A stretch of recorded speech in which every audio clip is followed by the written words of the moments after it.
Bien, bonjour à tous et à toutes, j'espère que vous allez bien, par la grâce de Dieu. Genèse chapitre 20, versets 1 à 2. Abraham partit de là pour la contrée du Midi. Il s'établit entre Kadès et Chour et fit un séjour à Guérar. Abraham disait de Sarah, sa femme, c'est ma sœur. Abimelech, roi de Guérar, fit enlever Sarah. Amen. J'aimerais aujourd'hui parler de la tentation. Nous savons que nous avons un ennemi commun, c'est le diable, et il rôde, la Bible nous dit qu'il rôde, et il cherche qui il va dévorer. Et on voit dans ce texte que, en fait, Abraham, il va se déplacer vers le sud d'Israël, et la Bible nous dit qu'il va s'établir entre Kadès et Chour. Kadès et Chour, c'est des villes qui sont à l'extrême du pays de Canaan, et c'est tout de suite après, eh bien, on passe cette frontière et on arrive dans le pays, effectivement, de Guérar, donc l'ennemi d'Israël. Et on voit qu'il se stationne à cet endroit-là, et puis que tout d'un coup, il part faire un séjour.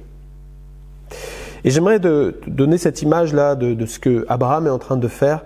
Kadès, ça veut dire ville sainte, ville consacrée. C'est-à-dire, c'est une ville qui appartient à Canaan, c'est une ville qui est mise à part, et ta vie, elle est mise à part pour Christ.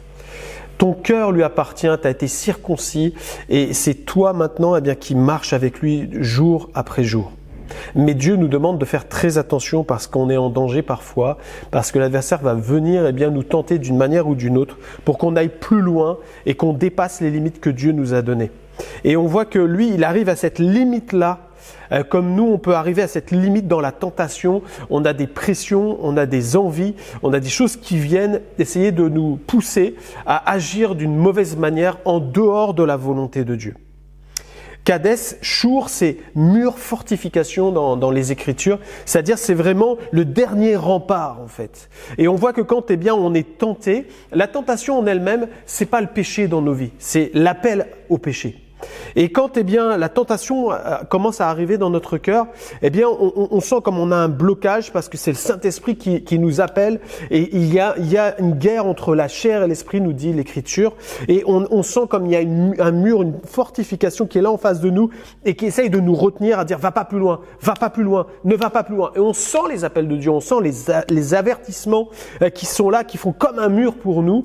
Bien sûr, c'est nous qui avons le choix, mais Dieu lui va jusqu'au bout à dire il faut que je le garde. Il faut que je le garde dans mes voies, il faut que je la garde dans mes voies, il ne faut pas qu'elle aille plus loin, sinon ça va être la catastrophe. Et Dieu connaît les limites. Et parfois, on est un peu comme ces enfants qui aiment jouer avec le feu.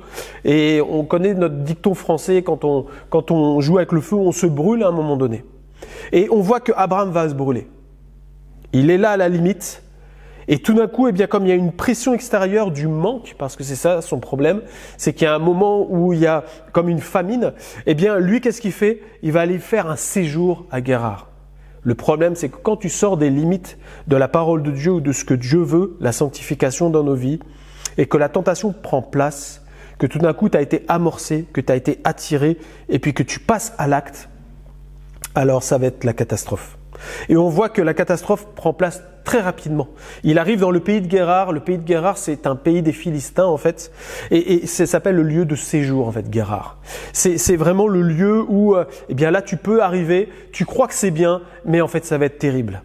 Et on voit que, Abraham va changer d'attitude. Et c'est ce qui arrive quand on commence à céder à la tentation. Nos attitudes changent. C'est la deuxième alerte, c'est que on voit que tout de suite, qu'est-ce qu'il fait? Il va mentir. Et il va commencer à dire c'est ma sœur Sarah parce qu'il désire en fait derrière faire bonne figure, qu'il n'y ait pas de problème pour récupérer ce qu'il a besoin et repartir.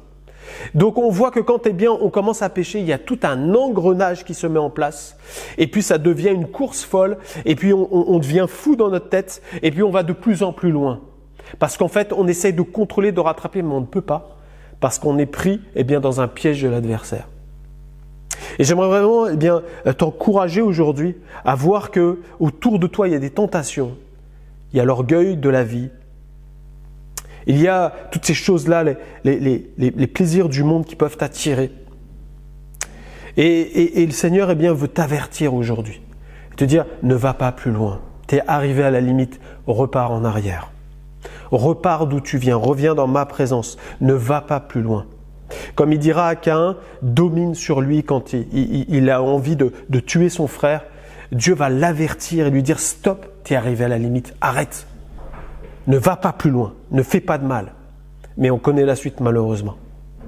Et j'aimerais te dire ça de la part de Dieu, ne fais pas cela. Jacques 1, verset 13 nous dit que personne, lorsqu'il est tenté, ne dise « c'est Dieu qui me tente », car Dieu ne peut être tenté par le mal, il ne tente lui-même personne. Mais chacun est tenté quand il est attiré et amorcé par sa propre convoitise, puis la convoitise, lorsqu'elle a conçu, enforte le péché, et le péché étant consommé produit la mort. Amen. On voit que Dieu eh bien, nous montre tout le mécanisme jusqu'à la descente, excusez-moi l'expression, mais la descente aux enfers, c'est-à-dire jusqu'à la mort. C'est-à-dire que Dieu ne veut pas cela. Et il t'avertit, il m'avertit en disant « fais attention » parce qu'il y a des dangers. Et j'aimerais surtout te rassurer, t'encourager à toi peut-être qui est sous pression en ce moment et qui a quelque chose qui t'attire. C'est là, et peut-être ça fait des années que ça dure, peut-être que tu as des chutes et des rechutes, que tu te repens, merci Seigneur. Et Dieu ne te juge pas à ce niveau-là, mais il veut te délivrer parce que sinon, eh bien, ça va aller de pire en pire. L'Esprit qui est en toi, c'est le même qui a ressuscité Jésus-Christ d'entre les morts. Ça veut dire que tu es rendu capable par la puissance du Saint-Esprit de pouvoir tenir ferme. Et j'aimerais te dire que quand tu es en prise parfois à des tentations, à des choses comme ça qui sont dans ta vie et qui essayent de te faire croire de surcroît que, eh bien, tu es celui qui a chuté et tu rechuteras sans arrêt parce que c'est ça ta vie, c'est un mensonge de l'adversaire qui essaye de t'écraser jusqu'au plus haut point.